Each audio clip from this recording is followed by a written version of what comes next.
kok kayaknya indah ya kalau aku bisa ke sana gitu. Wah. Tapi itu hanya impian kecil gitu loh, impian kecil yang nggak tahu bisa ke sana apa enggak, karena kan aku juga tahu ya ampun aku dari keluarga macam apa sih, duit nggak punya gitu kan. Kalau emang itu harga yang harus dibayar untuk sebuah impian, kenapa tidak? Kadang kan untuk mencapai sebuah impian besar kita harus ngelewatin hal-hal kecil. Ini kesempatan terakhir, kalau aku sampai nggak diterima lagi, benar-benar aku didepak dari Jerman harus pulang.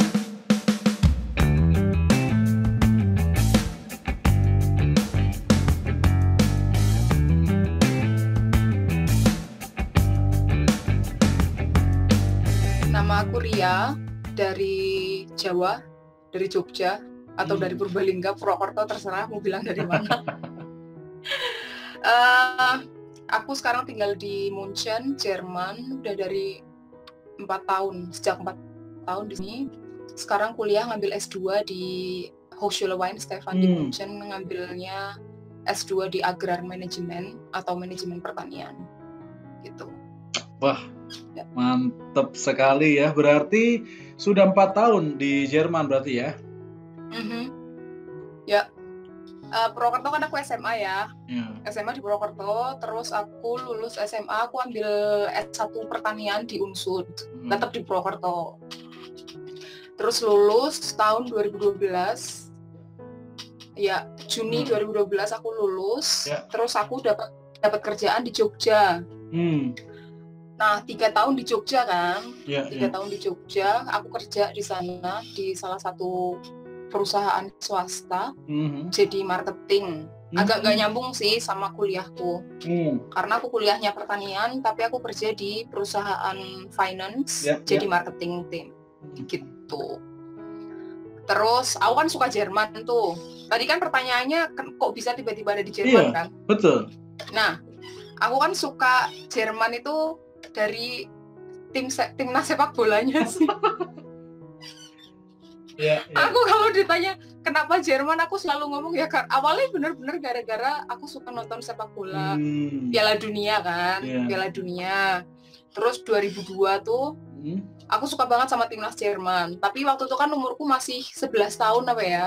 Dan normalnya anak cewek umur 11-12 tahun kan kenapa suka sepak bola awal-awalnya gara-gara orang-orangnya ganteng-ganteng lah ya. Yes.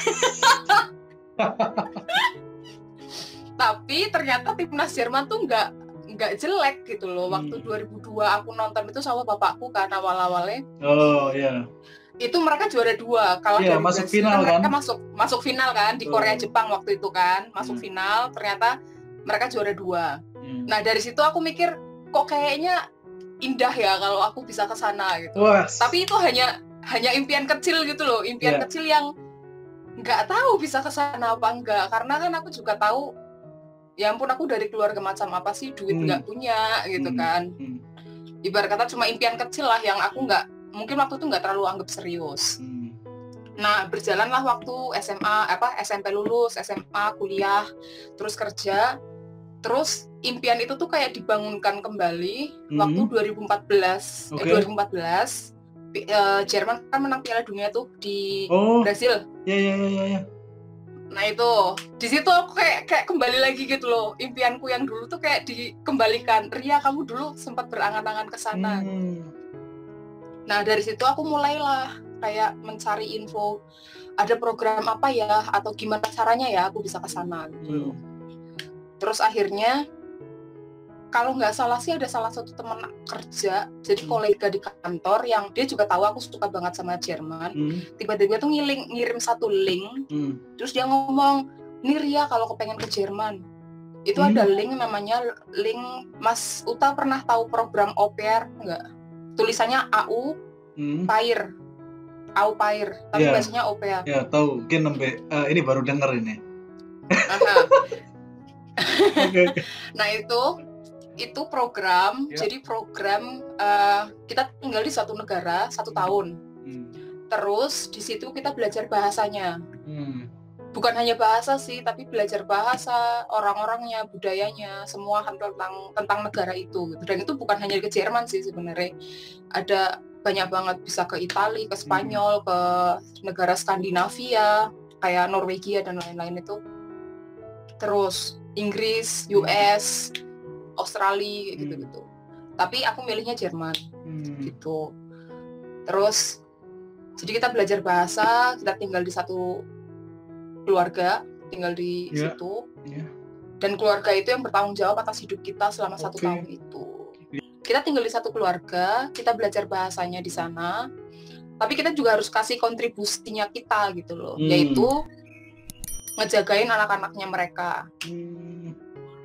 Tapi kita tuh bukan nanny, kita bukan babysitter gitu loh, karena kontrak kerjanya jelas, berapa jam dalam seminggu kita harus kerja. Terus asuransinya mereka juga yang tanggung, sekolah bahasanya kita mereka yang tanggung. Terus apalagi ya, uang saku kita dapat, terus kita tinggal secara gratis di rumahnya mereka. Ya you know lah, apalagi tinggal di Jerman gitu kan. Asik banget apalagi ya. Munchen. Ya, apalagi Munchen gitu, kota yang paling mahal di Jerman. Itu pasti mahal karena ya maksudnya memang sih gratis, tapi nggak yang gratis banget juga gitu loh. Kita kasih kontribusi kita, tapi menurut aku worth it lah gitu loh. Oke sih kita jagain anak-anaknya, tapi kalau emang itu harga yang harus dibayar untuk sebuah impian, kenapa tidak? Pikirku sih kayak gitu kan. Ya. Gitu. Tapi kadang ada orang-orang yang salah persepsi. Karena salah satu teman aku yang dia juga ngambil program ini ke Bonn, itu satu kota di Jerman bagian barat. Itu keluarganya dia langsung underestimate gitu loh sama dia, sama temanku itu. Terus ngomong, ya lah jauh-jauh ke Jerman cuma jadi babysitter kayak gitu. Padahal hey, it's not like that gitu loh. Maksudnya kadang kan untuk mencapai sebuah impian besar kita harus ngelewatin hal-hal kecil dulu gitu kan. Betul sekali. Nah itu yang menurut aku jadi batu loncatannya gitu. Oke. Tapi Ria sendiri waktu itu mengalami hal yang kurang lebih sama nggak? Maksudnya ada nggak orang yang melihat sebelah mata gitu? Oh pasti, banyak. Ya ada sih, bukan banyak tapi ada. Sampai kadang makanya aku nggak pernah, dan memang itu aturan sih, nggak pernah aku yang namanya nge-share foto-foto. Selama 1 tahun pertama aku nggak pernah nge-share foto-foto aku sama anak-anak di sosial media. Itu memang aturan bahwa itu apa sih, privacy and policy-nya di program itu, kita nggak boleh nge-share foto sama anak-anak di sosial media. Selain itu aku juga menghindari persepsi nggak enak aja dari pertanyaan-pertanyaan, ya lah jauh-jauh ke Jerman cuma jadi babysitter kayak gitu. Enggak sebenarnya. tetap ada gitu loh. Makanya kalau orang-orang nanya, Ria di Jerman ngapain, kok gimana ceritanya gitu, aku hanya akan berani share ke orang-orang yang tahu, yang ibarat kata kayak saraka-sarane ini setrume sama gitu loh. Orang-orang yang bisa, you know what I mean kan mas? Ya. Maksudnya orang-orang yang bisa satu persepsi gitu loh, bahwa ya namanya meraih impian ya nggak gampang. Bukan ke orang-orang yang misal aku share terus feedbacknya, lah aku Jerman jauh-jauh cuma jadi nanny gitu misalnya gitu loh. Jadi aku share-nya agak pilih-pilih sih waktu itu di tahun aku pertama di sini. Oke. Gitu. Oke. Gitu. Excellent. Terus apa nih syarat untuk au pair itu? Akhirnya kemudian bisa jadi S2 itu gimana ceritanya? Nah itu panjang ceritanya, karena sebenarnya kan aku nggak ada rencana untuk S2 kan. Jadi dulu tuh aku sudah cukup lelah dengan buku. Sampai sekarang sih. Jadi dan terus aku waktu di Jogja itu kan aku join ke pelayanan gereja tim make up. Dan aku enjoy dengan itu gitu. Dan aku tahu bahwa di Jerman juga ada salah satu sekolah makeup yang bagus, dan itu kelas internasional. Jadi salah satu impian kecil aku juga dulu, kan aku suka banget nonton Disney kan, Disney Princess kayak gitu. Terus gara-gara film Cinderella-nya si Disney itu yang 2015, Cinderella yang baru loh, bukan yang kartun. Itu kan aku nonton behind the scene-nya mereka yang apa sih namanya, yang scene di ballroom tuh loh, yang dansa. Nah aku tuh kepengen, di scene yang ballroom itu kan mereka pakai ratusan makeup artist, mereka pakai ratusan desainer, mereka pakai banyak banget arsitek dan lain-lain hanya untuk menciptakan scene ballroom itu. Dan aku tuh mikir, aku mikir, wow, kayaknya keren ya kalau aku bisa dapat satu proyek dari Disney untuk make upin gitu. Untuk make upin di sana, kayak film-film Avatar, film-film apapun itu Disney pasti butuh makeup artist. Nah, itu salah satu impian kecil juga sih. Sampai sekarang belum terjadi. Nah, kepengennya tuh dulu di sini sebenarnya kepengen sekolah make up gitu loh. Tapi untuk melalui perjalanan ke sini, entah itu orang mau sekolah apapun di sini atau mau kuliah, itu harus ngelewatin satu fase namanya sprahyar atau 2 tahun aja. Itu jangka waktunya 2 tahun sih. Jadi 2 tahun persiapan studi. Jadi di dalam 2 tahun itu kita harus selesaikan yang namanya les bahasa Jerman sampai level C1 karena itu syarat universitas kan. Untuk masuk ke jenjang pendidikan itu C1. Terus ujian Goethe C1 levelnya. Terus penyetaraan ijazah lah. Terus pengakuan apakah ijazah kita diizinkan sekolah di sini kayak gitu. Nah, 2 tahun itu 2 tahun, tapi baru 1 tahun pertama aku sprahyar atau Studienvorbereitung itu aku terus ngomong ke host familyku itu kan, aku pengen sekolah make up gitu. Terus mereka ngedukung, ya udah gitu, sekolah make up aja. Terus aku ngajuin visanya dong. Jadi semua dokumen untuk sekolah make up semuanya udah siap. Aku nggak ada masalah dengan perkara sekolah make up tuh, aku nggak ada masalah. Terus ngajuin visanya, maksudnya izinnya untuk aku izin tinggal untuk jadi pelajar di sekolah make up itu. Ditolak. Ditolak ternyata, dan itu aku sedih banget gitu kan. Terus mereka alasannya kayak gini, ini sekolah privat, kamu nggak bisa. Terus aku berusaha ngeyel lah, tapi kan aku juga punya beberapa teman yang mereka sekolah privat dan mereka diizinin, tapi mereka tetap aja, ya intinya kamu nggak bisa. Ya alasannya apa gitu. Aku mencoba berdebat di bagian imigrasi itu, tapi tetap aja aku yang kalah kan. Terus mereka di endingnya mereka bilang kayak gini, jalur yang kamu sudah ambil ini kan untuk jalur ke kuliah. Jadi ya udah, kamu S2 aja di sini. Ngapain harus sekolah make up? Ini nggak ada hubungannya sama S1-nya kamu juga kayak gitu. Terus aku pikir, ya juga sih gitu kan. Tapi kan untuk masuk ke jenjang perkuliahan itu nggak gampang juga. Karena ya seperti yang aku bilang tadi kan, lulus C1. Karena untuk sekolah make up itu aku nggak butuh C1 kan, cuma B2 aja cukup. Nah, ini for your information sih, mungkin ada banyak orang yang nggak tahu, yang namanya belajar bahasa asing itu pasti ada level-levelnya kan. Nah, kalau kayak bahasa Jerman, Spanyol, Prancis itu punya sistem levelnya mulai dari A sampai C. A1, A2, B1, B2, terus C1, C2 kayak gitu. Jadi buat yang belum tahu aja.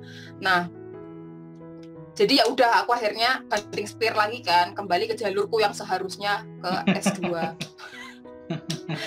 Terus itu nggak gampang juga gitu loh, karena pertama aku harus lulus C1, ujian C1 tuh nggak gampang.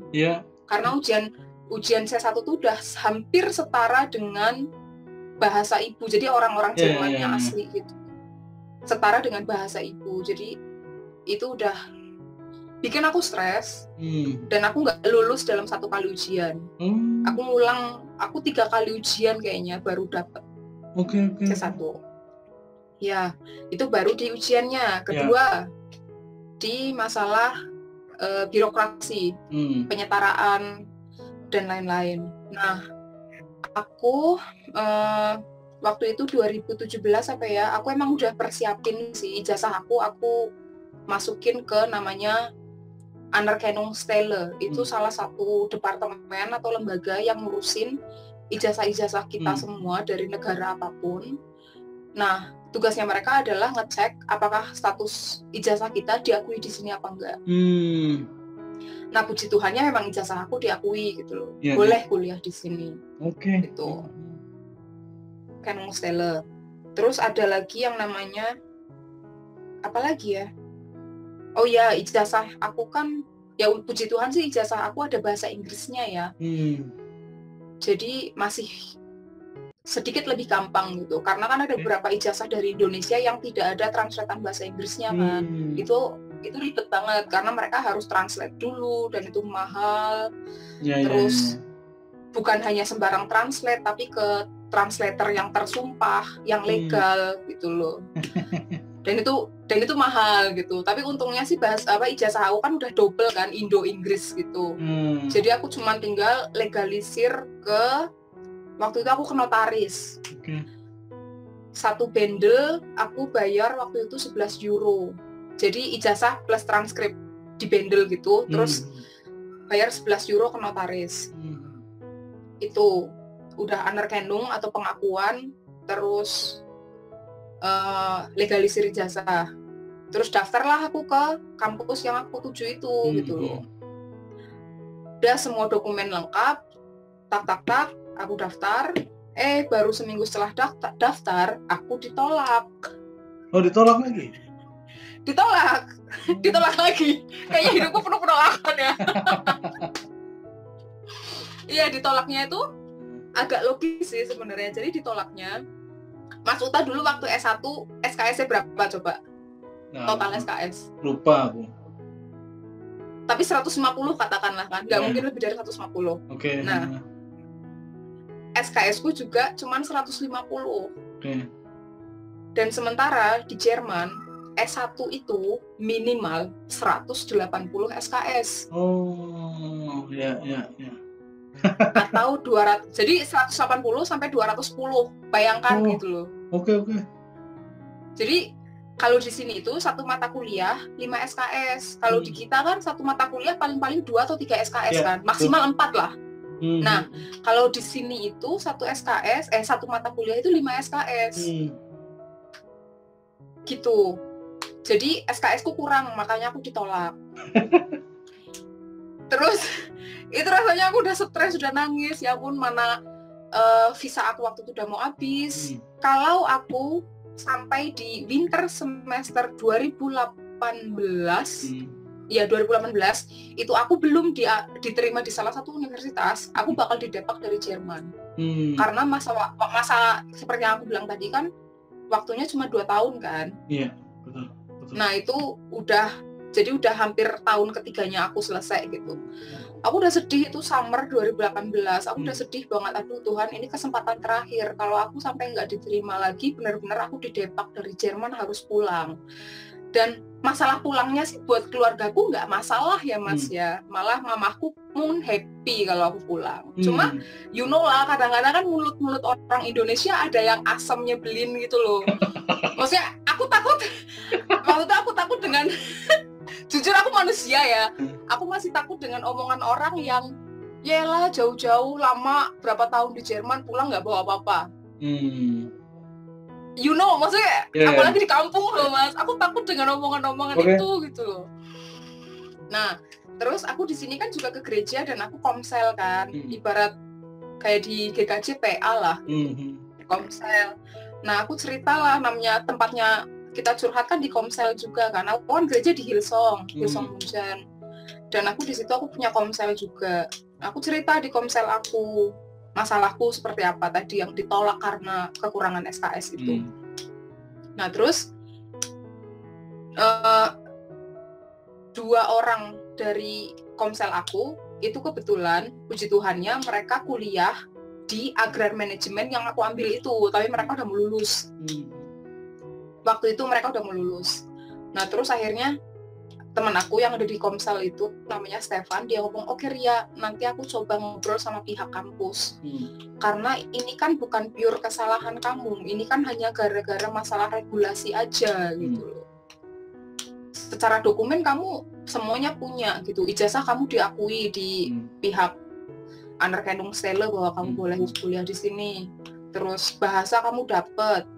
Jadi nggak ada masalah gitu, cuma gara-gara SKS. Jadi akhirnya dia sama pihak kampus. Ya aku diceritain akhirnya kan, kamu ngobrol apa aja sama pihak kampus. Ya aku ngomong, maksudnya ini kan bukan pure kesalahan kamu, ini hanya gara-gara masalah regulasi aja. Apakah nggak ada cara? Gitu. Akhirnya dikasihlah jalan tengah aku. Karena memang setiap negara kan punya aturan masing-masing di bidang pendidikan kan. Apalagi kita yang dari Asia, terus ada juga mahasiswa-mahasiswa dari negara Timur Tengah, ada mahasiswa dari Amerika Selatan lah, yang sistemnya tuh beda-beda gitu. Jadi pihak universitas tuh kadang mereka harus sedikit lebih fleksibel. Akhirnya dikasih jalan tengah, mereka bilang kayak gini, ya udah bilang sama temenmu itu, maksudnya ke aku harus daftar S1 lagi, you know. Aku harus daftar S1 lagi.